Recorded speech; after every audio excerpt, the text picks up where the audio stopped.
아멘. 네. 도피성이 되는 꿈이라는 제목으로 하나님 말씀 함께 나누겠습니다.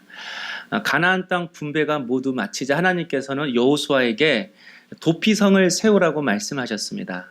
도피성은 문자 그대로 도망가서 피할 수 있는 성읍을 말합니다. 3절에 보면 부지 중에 실수로 사람을 죽인 자를 그리로 도망하게 하라. 실수로 사람을 죽였을 때에는 이 도피성으로 피하여서 생명을 보전받으라는 것입니다. 왜냐하면 고대 사회에서는 보복법이 있었습니다. 출애굽기 21장 24절을 보면 눈은 눈으로 손은 손으로 발은 발로 때린 것은 때림으로 갚을지니라. 그러니까 받은 만큼만 돌려주라는 것입니다. 그러니까 실수든 고의든 사람을 죽인 자는 이 보복법 때문에 자신의 생명을 보장받을 수 없었습니다. 더욱이 이스라엘 가족 문화에는 살인이 일어났을 때 그 살인자를 찾아서 죽이는 피해 보복자가 있었습니다. 이 사람을 고헬이라고 하는데요. 이 고헬은 반드시 친족의 복수의 의무를 해야 합니다. 그러니까 실수로 사람을 죽여도 살아날 길이 없는 겁니다. 하지만 하나님께서는 실수로 사람을 죽인 자에 한해서 이 도피성 제도를 통하여서 그 사람의 생명을 보호받게 하셨습니다. 그래서 도피성을 살펴보면 몇 가지 특징이 있습니다. 첫째는 살인의 실수가 인정되어야 합니다. 도피성에 들어가고 싶다고 해서 다 들어가는 것이 아닙니다. 도피성에 들어가기 위해서는 도피성 앞에서 그 성의 장로들에게 사건 경위를 알리고 설명해야 합니다. 그래서 자신의 살인이 고의가 아니었음이 판명될 때에만이 그 도피성으로 들어가서 보호를 받을 수 있었습니다. 두 번째는 어느 지역에든지 쉽게 갈 수 있는 그런 곳에 도피성이 위치해 있습니다. 7절, 8절을 보면 이 도피성의 이름이 나오는데요. 지도를 보시면 아시겠지만 요단강을 중심으로 해서 동쪽에 3편, 서쪽에 3편, 모두 6편이 도피성으로 세워졌습니다. 한 곳에 집중되어 있지 않고 골고루 분산되어져 있습니다. 그러니까 어느 곳에서든지 하룻길만 충분히 걸으면 도착할 수 있는 그런 곳에 도피성을 하나님이 두도록 하셨습니다. 그리고 세 번째는 실수로 사람을 죽인 자는 누구나 다 이 도피성에 들어갈 수 있었습니다. 9절에 보면 이는 곧 이스라엘 모든 자손과 그들 중에 거류하는 거류민을 위하여. 실수로 사람을 죽였을 때에는 이스라엘 백성들뿐만 아니라 타국인, 이방인까지도 이 도피성으로 들어가서 보호받을 수 있었습니다. 그래서 다른 성경의 본문을 찾아보면 매년 이 도피성으로 가는 길을 정비하도록 했습니다. 그리고 누구나 쉽게 이 도피성을 찾아갈 수 있도록 중간중간에 편말을 두도록 했습니다. 그러니까 하나님은 이 도피성에 굉장히 관심을 갖고 계시는 것입니다. 그렇다면 성도 여러분, 왜 하나님은 이렇게 도피성에 관심을 가지고 있는 것입니까? 바로 그것은 도피성을 세우신 궁극적인 이유가 있기 때문에 그렇습니다. 물론 실수로 죽인 자를 살리시려는 하나님의 뜻도 있지만 이 도피성을 통해서 우리에게 진정 말씀하시려고 하시는 것이 있습니다.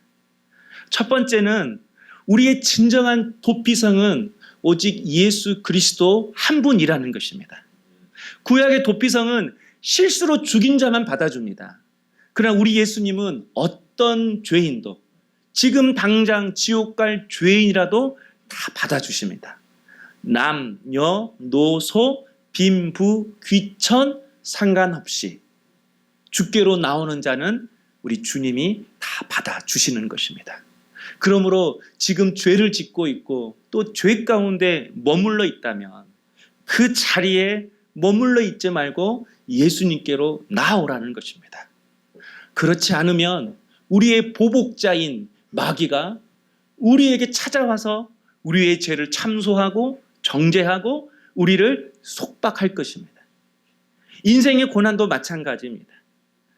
인생에 어려움이 찾아왔을 때 그 어려움에 짓눌리지 말고 예수님께로 나아가 그 인생의 짐을 해결받으라는 것입니다. 두 번째로 하나님이 도피성을 세우시는 이유는 신약의 교회가 세상에서 도피성이 되라는 것입니다. 한마디로 교회는 누구나 쉽게 들어올 수 있어야 하고 이 교회에서 죄 문제를 해결하고 인생의 문제를 해결받는 곳이어야 된다라는 겁니다. 그래서 예수님께서는 마가복음 11장 17절에서 내 집은 만민이 기도하는 집이다 이렇게 말씀하셨습니다. 교회는 만민이 들어올 수 있는 곳이어야 한다라는 거예요.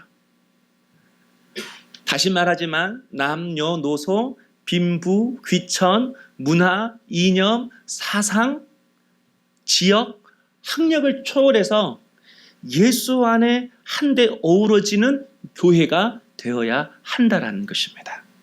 한마디로 지금 우리의 교회는 도피성과 같은 교회, 다시 말해서 보편적 교회가 되어야 한다라는 거예요.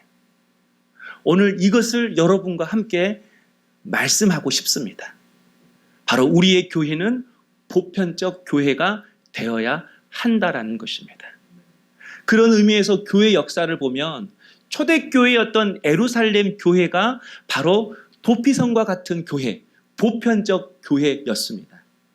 사도행전 1장을 보면 예수님의 11 제자를 포함해서 120명의 성도들이 약속하신 성령을 기다리라는 그 예수님의 명령을 함께 받들기 위해 모여서 마가의 다락방에서 기도했습니다. 그런데 그 명단을 보면 이렇게 나와 있습니다. 사도행전 1장 13절에 그들이 유하는 다락방으로 올라가니 베드로, 요한, 야고보, 안드레, 빌립, 도마와 바돌로메, 마테와 알포의 아들 야고보, 셀롯인 시몬, 야고보의 아들 유다가 거기 있어. 그런데 여기서 명단을 보면 셀롯인 시몬이 있습니다. 보이시죠? 셀롯인 시몬은 열심당원 시몬이라는 뜻입니다. 당시 열심당원은 칼로 싸우는 사람입니다. 칼로 로마와 싸워서 나라의 독립을 쟁취하려는 독립투사입니다. 그런데 여러분, 이 모임에는 세리 마태도 있습니다. 당시 세리는 누구입니까? 백성들의 고혈을 짜서 로마에 세금을 바치는 매국노와 같은 사람입니다. 그러니까 칼로 싸워서 로마로부터 독립을 쟁취하려고 하는 열심당원 시몬에게 있어서 세리 마태는 자신이 가장 먼저 제거해야 할 공적 1호인 것입니다. 반대로 마태의 입장에서 열심당원 시몬은 아직 세상을 모르는 철부지 어린아이와 같았을 것입니다. 뿐만 아니라 이 모임에는 어부 베드로도 있었습니다. 당시 어부들은 세리에게 세금을 착취당하는 그런 하층의 사람들이었습니다. 그러니까 여러분, 예수님의 제자들은 절대로 함께 할 수 없는 그런 사이였다라는 거예요.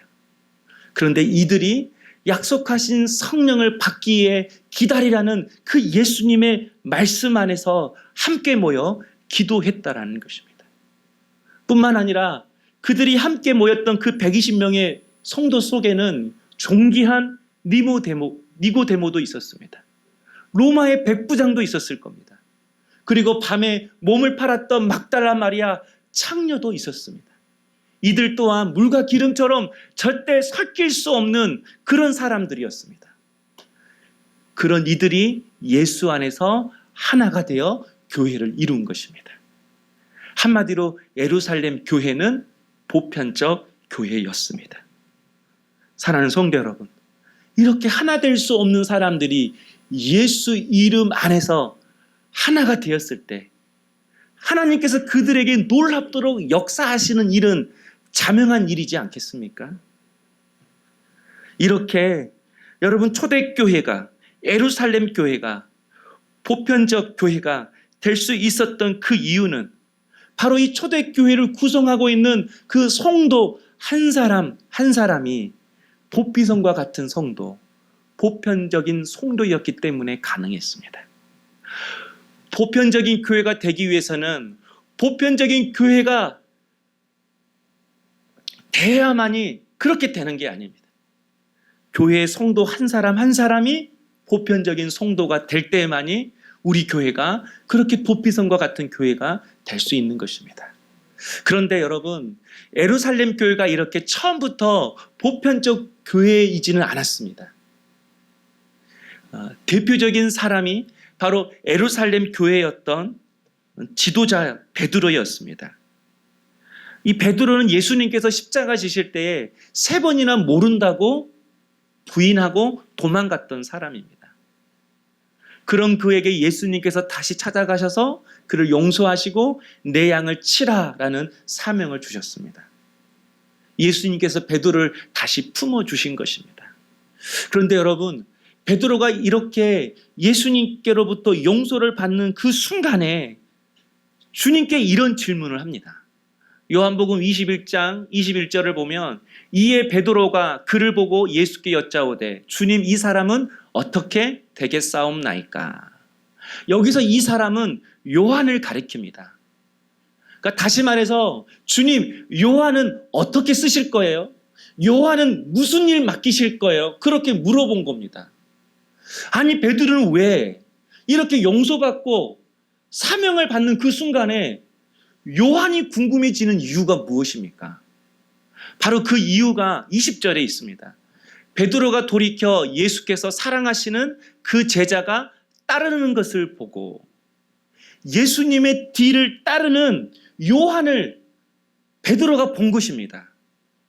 그 순간 요한은 평소에 예수님이 사랑했고 요한만은 도망가지 않고 끝까지 예수님의 십자가 죽음을 지켜봤던 제자였기 때문에 베드로가 과연 이 요한은 주님이 어떻게 쓰실까? 주님이 사랑하시는 이 요한은 어떻게 쓰실까? 끝까지 도망가지 않고 십자가를 지켰던 이 요한은 어떻게 쓰실까? 궁금해진 것입니다. 한마디로 나보다 더 얼마나 더 좋은 자리를 주실까? 나보다 더 얼마나 중요한 일을 맡기실까? 한마디로 용서받고 사명을 받는 그 순간에도 베드로는 요한을 시기하고 질투하고 있었다는 거예요. 그러자 예수님께서 이렇게 말씀하셨어요. 22절에 보면 예수께서 이르시되 내가 올 때까지 그를 머물게 하고자 할지라도 내게 무슨 상관이냐? 너는 나를 따르라 하시더라. 예수님께서 베드로에게 내가 재림 때까지 요한을 살게 한들 너하고는 아무 상관없다. 너는 다른 사람 신경 쓰지 말고 나를 따르라. 이렇게 말씀하셨습니다. 그런데 그 후로 제자들 사이에서 이상한 소문이 퍼지기 시작했어요. 22절을 보면요. 예수께서 이르시되 23절에 이 말씀이 형제들에게 나가서 그 제자는 죽지 아니하겠다 하였으나 예수의 말씀은 그가 죽지 않겠다 하신 것이 아니라 내가 올 때까지 그를 머물게 하고자 할지라도 내게 무슨 상관이냐 하신 것이라. 제가 이 말씀을 설명하면 제자들 사이에서 소문이 퍼졌는데 어떤 소문이 퍼졌는가? 예수님께서 요한은 죽지 않게 해주시겠다고 했대. 이 소문이 퍼진 거예요. 그러나 여러분, 예수님이 베드로에게 이 말씀하신 게 아니잖아요. 내가 요한을 재림 때까지 살려준다고 한들 너하고는 아무 상관없다. 한마디로 베드로, 내가 너에게 시킨 일만 잘해. 이거 말씀하신 거예요. 그런데 여러분, 요한은 죽지 않도록 하시겠다고 주님이 그렇게 말씀하셨대. 이 소문이 퍼진 거예요. 여러분, 어떻게 이런 소문이 퍼진 거죠? 다른 제자들도 요한을 시기하고 질투했던 것입니다. 시기하고 질투했던 그것 때문에 주님의 말씀을 곡해한 거예요. 여러분, 놀라운 것은 이 거짓 소문이 다른 사람들이 아니라 제자들 사이에서 퍼졌다라는 것입니다. 그러니까 여러분, 이 요한복음의 끝은 사실상 이 마지막 두 구절은 인사 말씀이니까 이 23절이 요한복음의 끝이라는 거예요. 예수님께서 요한은 죽지 않고 살려주신다고 했다라는 거짓 소문이 제자들 사이에서 퍼지고 있었다. 이러면서 사실은 요한복음이 끝나는 거예요. 그리고 사도행전으로 시작하는 것입니다. 사랑하는 성도 여러분, 왜 이처럼 교회는 거짓 소문, 시기, 질투의 진원지가 되는 것입니까? 아마 오랫동안 교회 생활을 해보신 성도들이라면 사실을 다룬 거짓 소문 때문에 고통을 받아본 적이 있으실 것입니다. 시기를 받아본 적도 있으실 것입니다. 근데 여러분, 누가 질투하죠? 누가 시기를 하죠? 결국 교회 안에서 자아를 실현하려는 사람입니다. 자기 가치를 구현하려고 하는 사람들입니다. 그러면 교회는 항상 거짓 소문이 늘 퍼지게 되어 있습니다. 다시 말해서 이 말은 우리가 도피성과 같은 성도, 보편적인 성도로 변화되지 않으면, 사람이 많이 모이면 모일수록, 열심히 특심이면 특심일수록 시기와 질투 때문에 서로에게 상처를 주고 상처를 받는 그런 교회가 될 수밖에 없다라는 것입니다.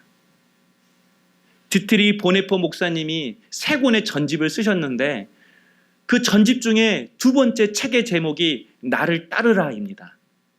그런데 그 책의 첫 페이지, 첫 문장이 저를 완전히 사로잡았습니다. 그 첫 문장은 교회의 숙적은 값싼 은혜이다. 이 말은 예수님께서 십자가의 죽음을 통해 우리에게 값비싼 은혜를 베푸셨는데 교회가 값싼 은혜로 전락시키고 말았다라는 것입니다.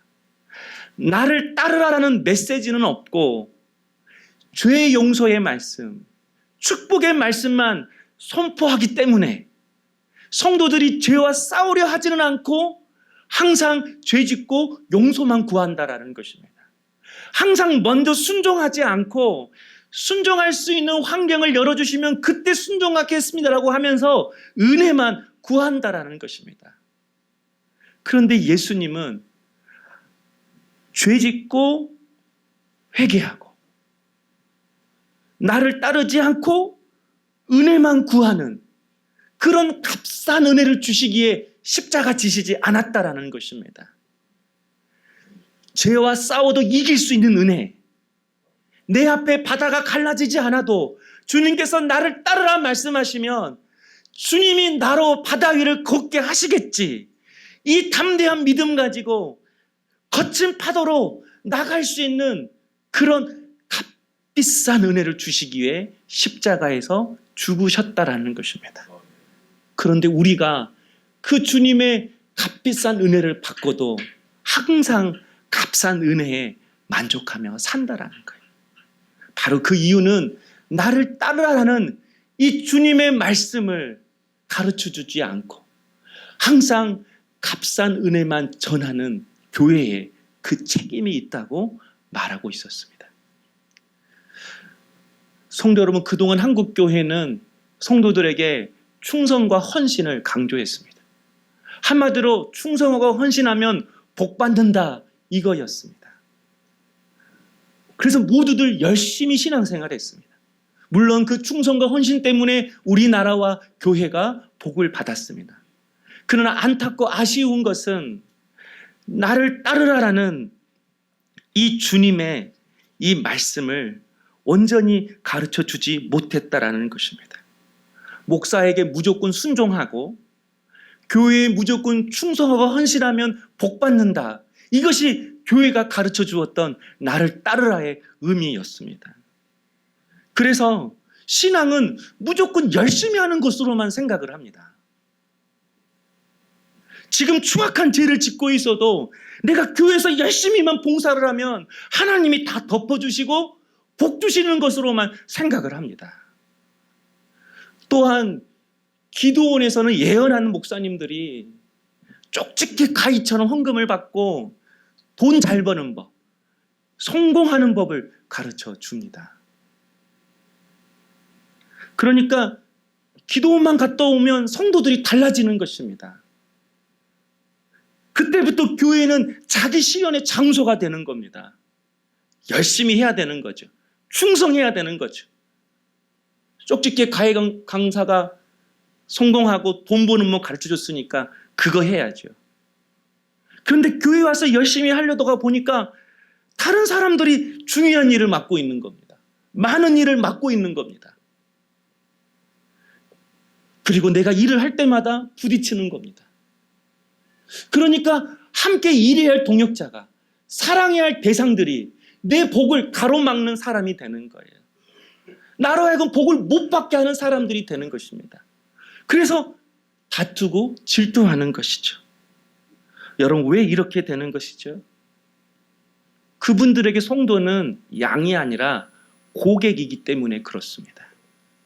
정말 양으로 생각했다면 하나님이 주시는 진정한 축복은 자기 희생과 자기 부인을 통과한 사람만이 그것을 감당할 수 있고 온전히 하나님의 뜻을 이룰 수 있는데, 달콤한 말씀만 있지 거기에는 자기 희생의 말씀, 자기 부인의 말씀이 없습니다.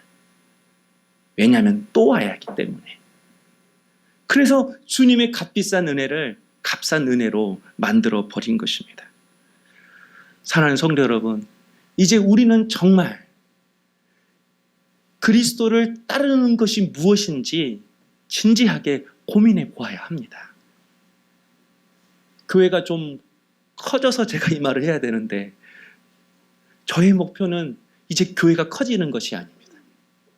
여러분 한 사람 한 사람이 나를 따르라라는 이 주님의 말씀의 의미를 온전히 깨닫고 도피성과 같은 성도, 보편적인 성도가 되는 것이 저의 기도의 제목이고 저의 꿈입니다.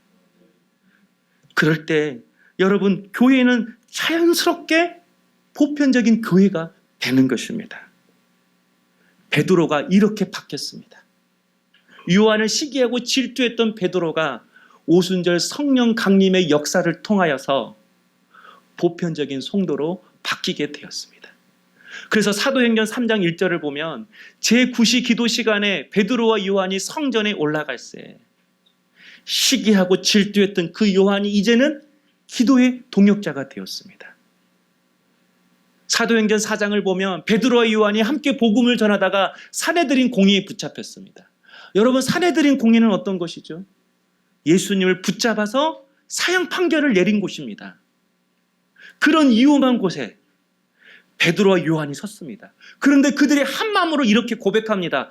베드로와 요한이 대답하여 이르되 하나님 앞에서 너희의 말을 듣는 것보다 옳은가 판단하라. 죽음의 위기 앞에서 그들은 함께 하나님의 뜻을 선포했습니다. 이제는 티격티격 싸우는 존재가 아니라 생사고락을 함께하는 동역자가 된 것입니다.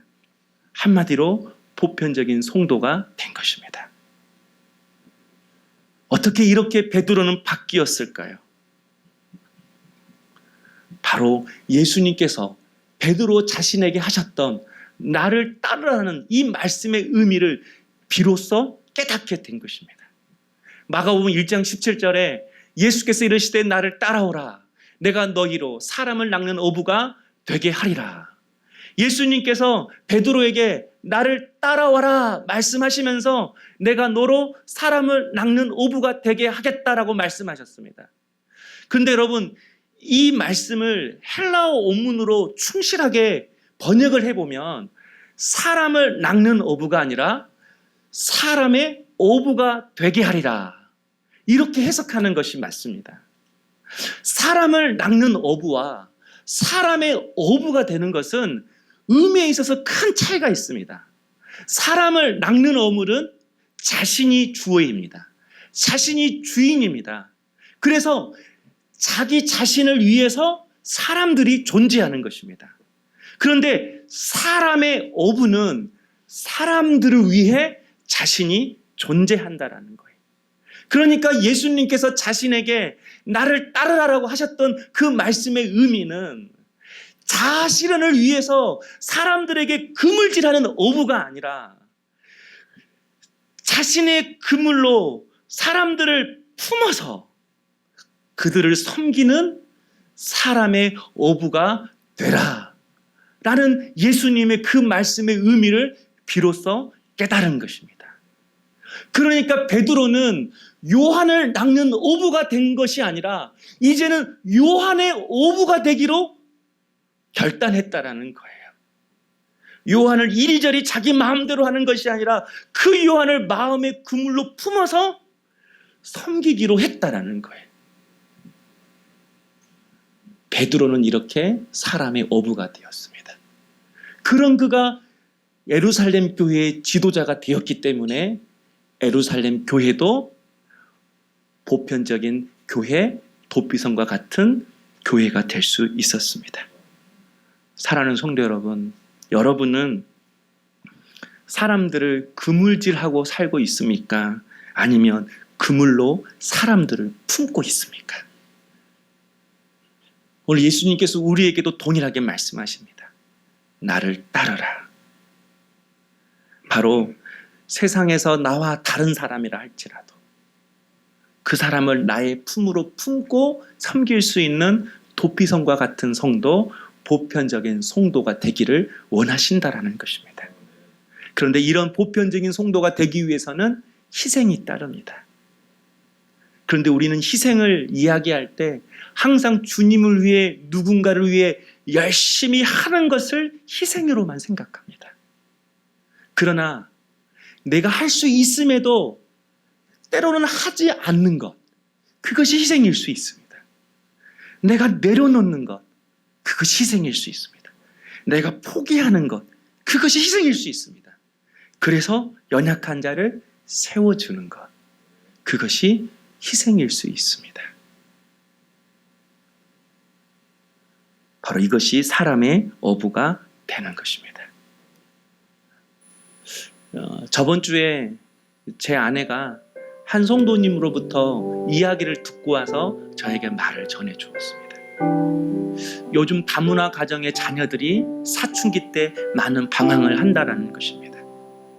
저도 10년 전에 광양에서 해외 이주 여성 사역을 교회에서 해봤기 때문에 그 상황을 잘 압니다.